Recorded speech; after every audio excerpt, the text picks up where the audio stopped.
Minnesota, how are we doing this evening? We have plenty of time before the bell rings, and we got a lot coming in store for you here tonight. But there's something that we need to address, and there's something we need to talk about, and we just need to take a moment of your time to be real with you all. Yesterday, one of our own tragically passed away. Travis Lindquist, but to all you wrestling fan, you knew him as Travis J. Sharpe, the best ring announcer in all of the Midwest.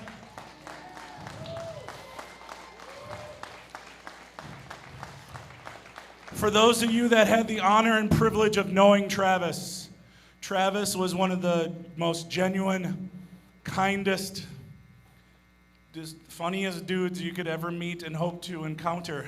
And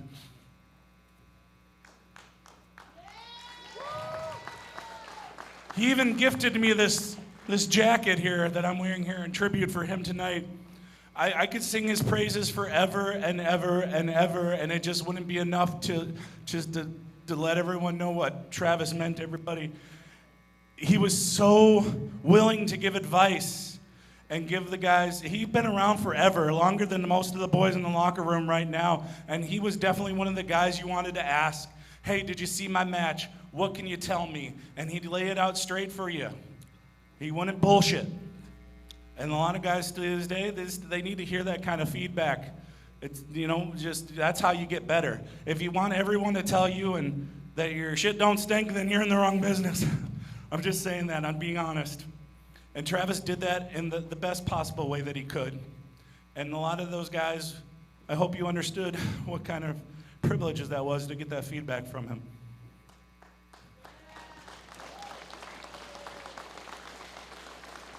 I met Travis in 2003.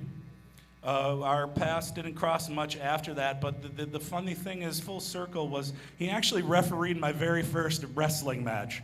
And I didn't really put that together until years later when he started working for Midwest All-Star Wrestling, that he came on as the ring announcer so I could do other duties myself behind the curtain. And he was a godsend, honestly. He made my nights so much better. Because running wrestling shows is hard. Right, Eric? Right, Verk? And he was a godsend. He was willing to do anything and everything he'd go above and beyond.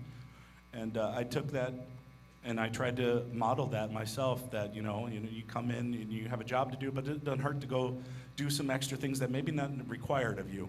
But that's because he loved wrestling and he loved the fans. He loved each and every single one of you, and he wanted to provide you with the best wrestling experience that he could.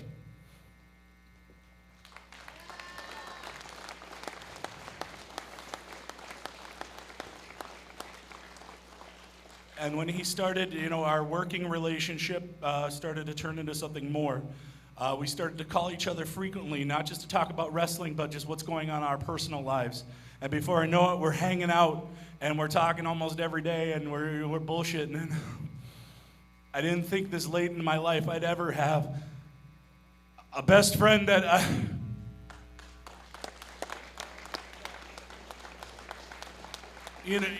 anybody that's my age, I'm not going to date myself, but when you get to a certain age, you're going to find out that more and more your real friends, who they are and who they aren't, and Travis was a real one. He was willing to do almost anything to please anybody. He was definitely a people pleaser, and I wish he was still here, because I'm waiting to get that text message tonight, like he always would text me after these shows. How was Discover Pro? And then we'd call and we'd have a couple-hour conversation just talking about wrestling. And it's going to be really hard to go home tonight and not get that text, not get that call. But I could go on and on, but we do have this very special video package, and then after the video package, if anybody from the locker room or anybody else would like to share a story or a memory of Travis, we definitely encourage you to, but please take a look.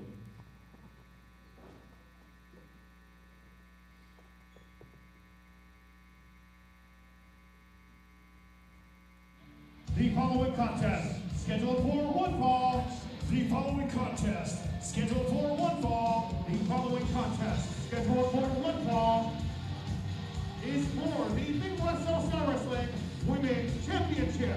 The answer to all life's problems. This is Joe Hendry. His opponent, about to make his way to the ring, he hails from the other side of darkness, weighing 256 pounds, former WWE superstar, Gangrel. I'm standing here at ringside with Lucha Lady. Maggie Lee, a very impressive victory here tonight, live from Fairville, Minnesota. And these fans are loving every minute of it. What can we expect from the future here in MAW from Maggie Lee?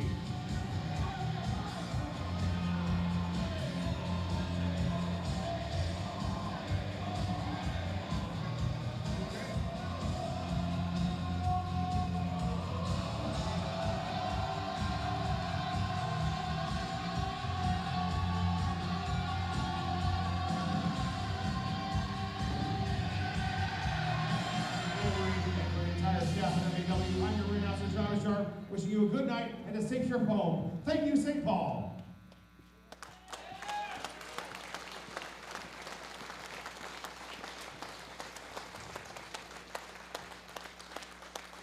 At this moment, if anybody would like to have the microphone to share a story or a memory of Travis, I open it up to you. Anybody? Right over here. So Brian mentioned that he had a love for wrestling. But one of the things he did is,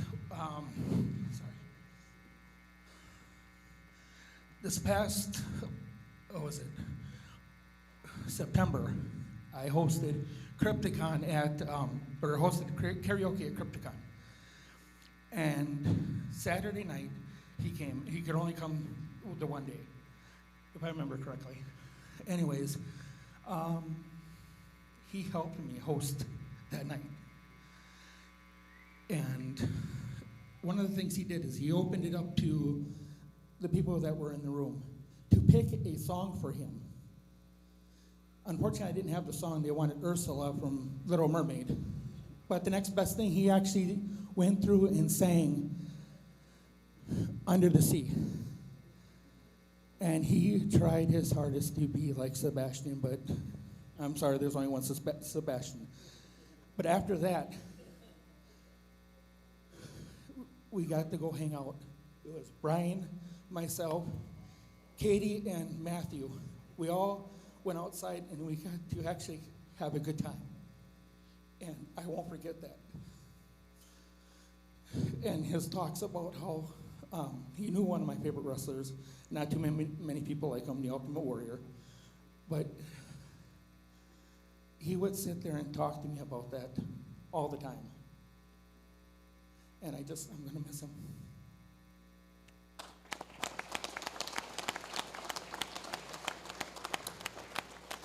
Anyone else? Rick or Clutch? Oh, am I cutting somebody off? That was cool.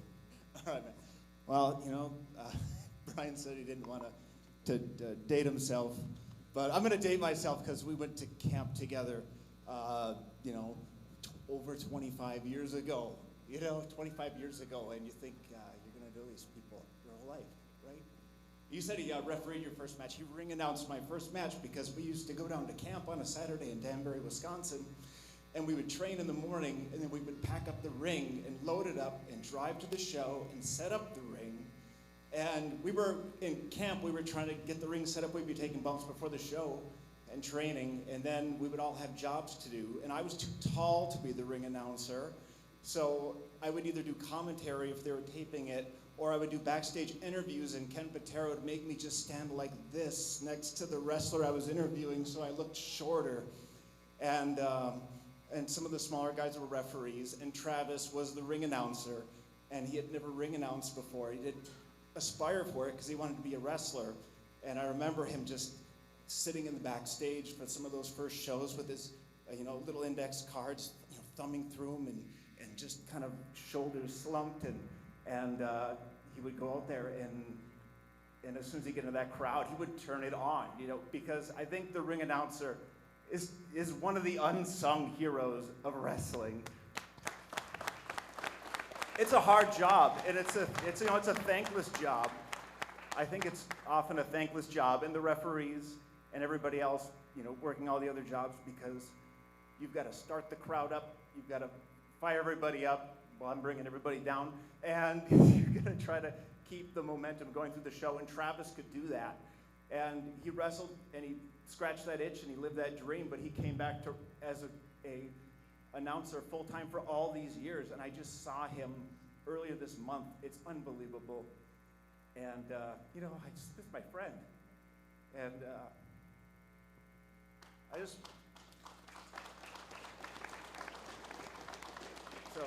Minnesota Independent Wrestling, we lost Cornerstone. So I thank you for letting me say something. Thank you very much. Thank you. Rick?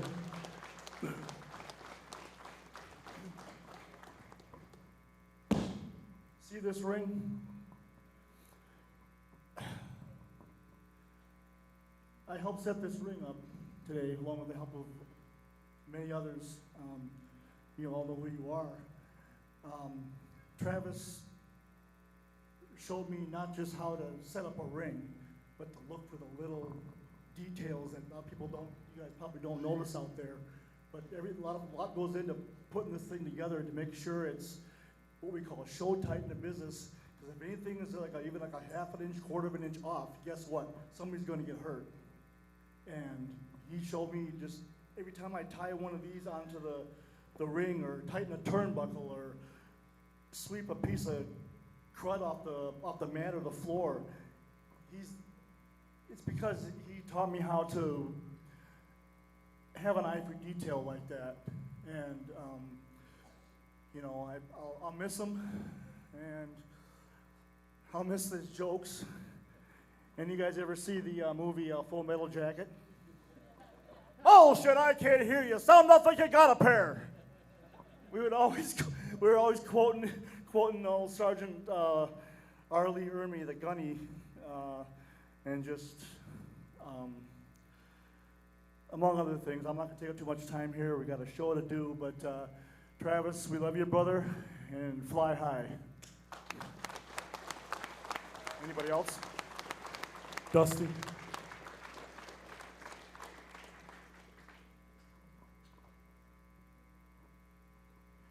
Yeah, me and Travis didn't talk for a while, and then when I had my heart attack, he got back in contact with me, and it was just like we never didn't talk. But one thing that no one here knows about Travis Sharpe is a lot of people pretend to be heroes. Travis was a hero. A lot of people don't know that Travis was a secret vigilante with me. He used to live in a not so good part of the cities, and every couple months I'd get a phone call. Dustin, there's a pit bull tied up to the steps at this crack house. We gotta go get it. And by God, we went and got it.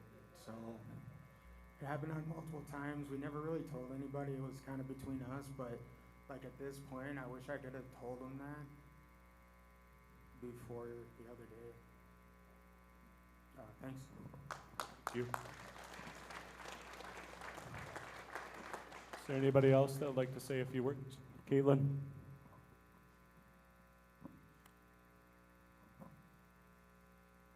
Hey guys. Travis obviously was awesome. We all know this. Set that there. Thank you. Just over a year ago, I had my last professional wrestling match. And it was against Sierra. It was great. You should all check it out. But basically, the day of that show, I was asked to host a Pro Wrestling Noah tryout. Same day. And your last match ever, it's kind of a big deal. You kind of want to sit with your time and your thoughts and reflect upon the day, but I didn't have time to do that. Basically, I knew the seminar had to go off because I wanted to be somebody that was responsible for, getting people over to Japan and getting them help in the wrestling business. So I can't remember what the case was, if there was a show the night before or not, but I think there was. Anyways, he ended up crashing at my apartment, and I said, yeah, I got this big couch, it'll be perfect. And then I didn't realize AK-47 also needed a place to crash. So it's like, okay, you guys can share the couch, it's fine, it's an L shape, you guys got this. And we had to get up, probably like 6 in the morning, go grab a rental truck, drive it to Rosemont, pick up my ring, drive it up to North St. Paul, make sure it got set up in time for this 9 a.m. seminar. And I come out of my bedroom in the morning, and him and Zay are both just on the floor in the fetal position. I was like, one of you could have slept on the couch, but that's just the kind of guy Travis was. I told him I needed help getting everything set up. I had a million things running through my mind that day, but I knew that I needed to pull both things off. And if it wasn't for him, I wouldn't have. And, you know, that's one of the best days I've ever had in my entire life.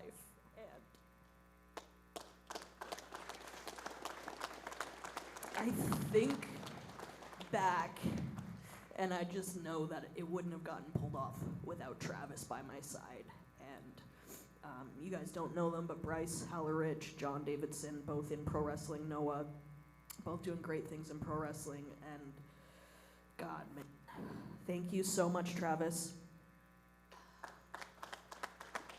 You are for sure a Hall of Famer, Travis Sharpe!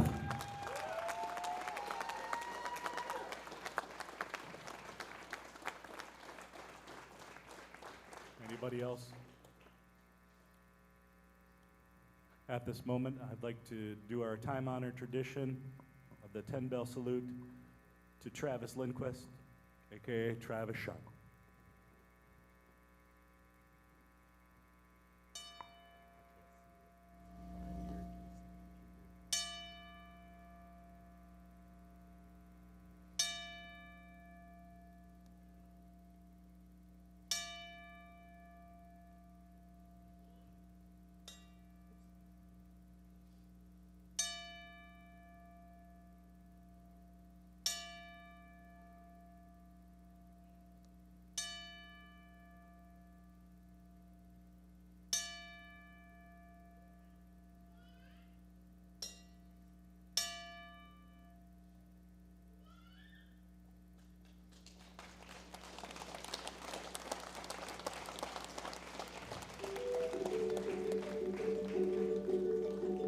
They say the holy water's watered down, and this town's lost its faith.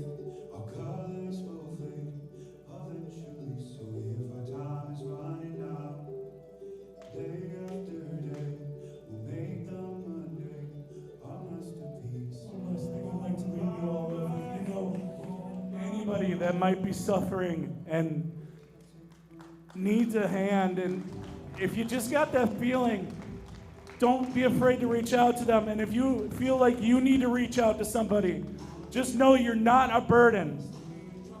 Reach out to somebody. If you're feeling pain, if you're feeling hurt, just talk to somebody, please. You can figure it out. We can all work together, right, guys? I love you, Travis.